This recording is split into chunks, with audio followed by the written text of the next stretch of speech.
Hello, my name is Evan Fraser, and I work at the University of Guelph in Ontario, Canada. Mostly what I do is to try and understand one of the biggest issues facing our world over the next 50 years. How can we feed 9 billion people? To start, let's consider two images. The first shows us how much food you could buy for $1 on a market in the African nation of Zambia in 2008. The second shows us how much you could buy on the same market for $1 in 2009. What happened in between was skyrocketing food prices, a crisis that has thrown tens, maybe even hundreds of millions into poverty. What's more, the victims haven't suffered quietly. They've rioted, smashed markets, and toppled governments. Remember the revolutions that swept the Middle East in 2011? They all began with people in the street upset over the price of food. What's more, many of the world's top agricultural experts believe that this is just the tip of the iceberg. Unless we figure out new strategies to deal with global food security, we may be entering a new and dangerous phase of human history where food, water, and energy shortages threaten not only worse poverty, but also civic unrest and international conflict. There are a number of reasons for this alarm. The first reason is that in most years we produce only just enough food to cover our uses. In fact, in 6 of the last 11 years, we actually consumed slightly more food than we produced. And the buffer we take from one year to the next has been steadily falling. So our system already seems pretty fragile. But it's when we look into the future that things grow very dire indeed. Rising populations and our rich diets that take a lot more resources to produce than they used to are driving our demand for food up. And scientists figure we'll need 50% more food by 2050. But producing this food is going to be hard.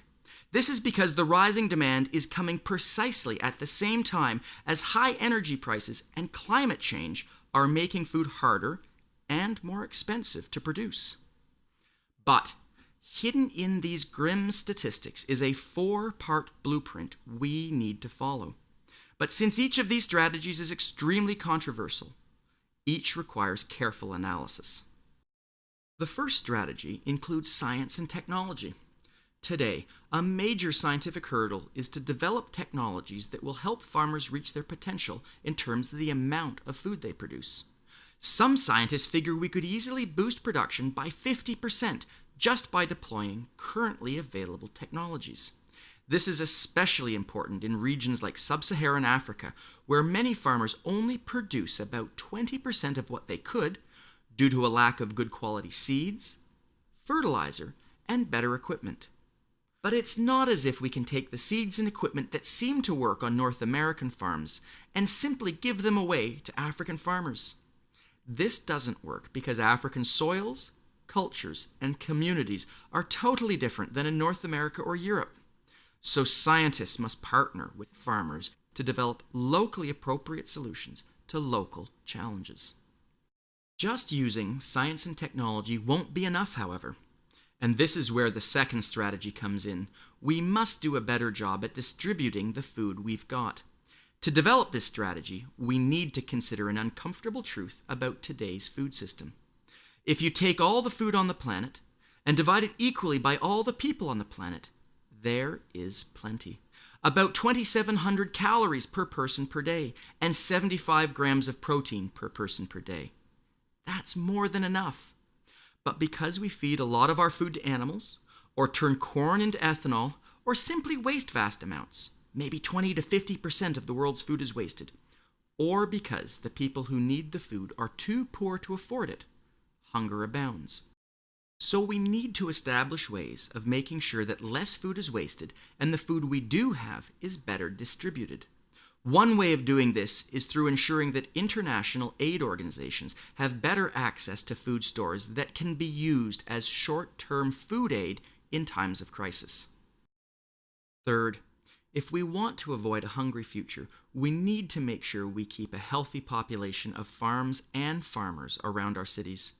This means we need to support local food systems, which are important because they stand as a buffer between individual consumers and problems that might occur in global markets. Even if local food systems do not feed all of us all the time, they are a critical line of defense against hunger. Fourth, none of this will be possible without stronger regulation and proactive government policy.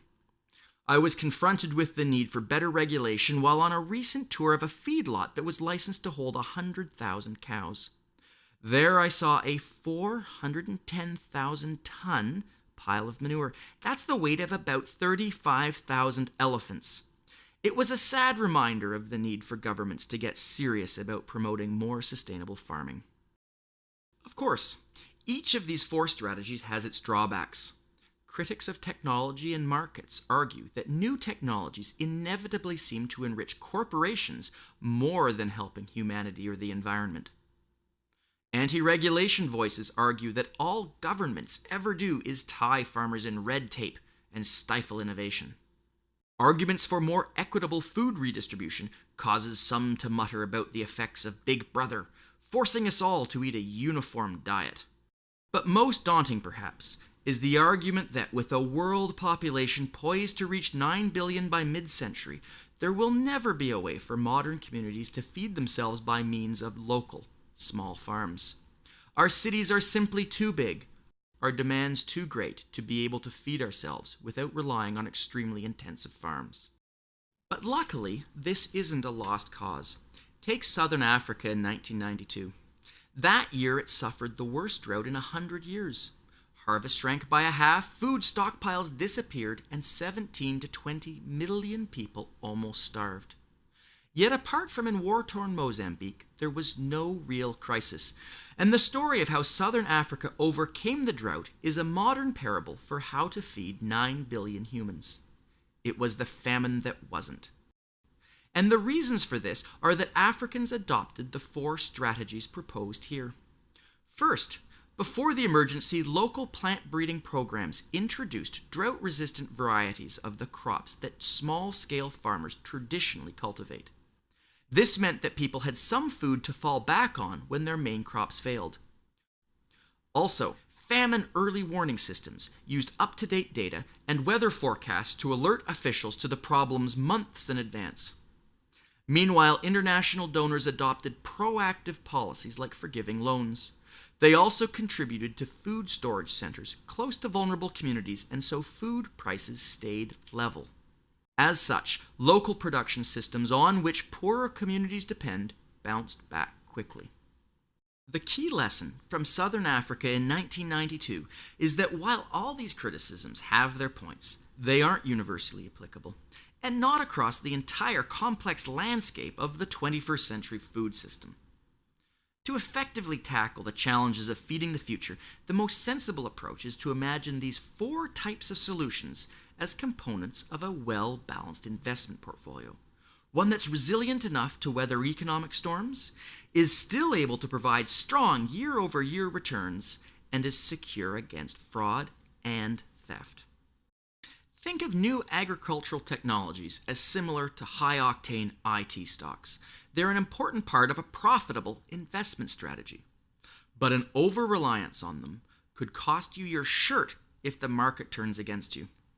Likewise, local food systems are similar to more modest, rainy-day investments. They can't be relied upon to feed everyone all the time, but they're a vital buffer between consumers and the dangerous swings of the international market.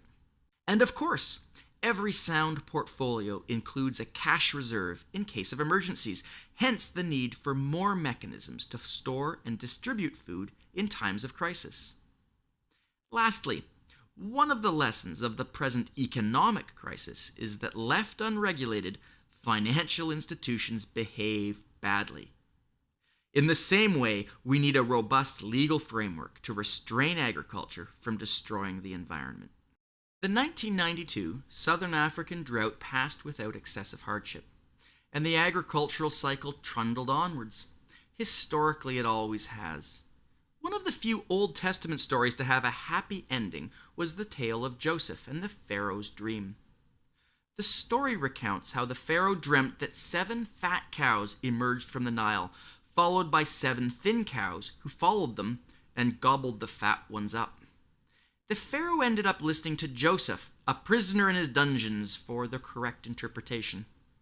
Joseph told him that the 7 fat cows were a good weather report, signifying 7 rich years.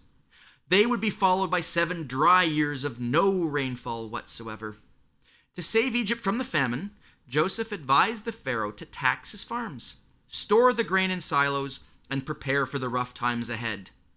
Pharaoh took this advice to heart, and Egypt was saved. Today, stopping the global food crisis may seem like an impossible task. The stakes could not be higher. If we don't change how the world produces and distributes its food, then the suffering and violence of the past few years will be repeated, but 1,000 times worse.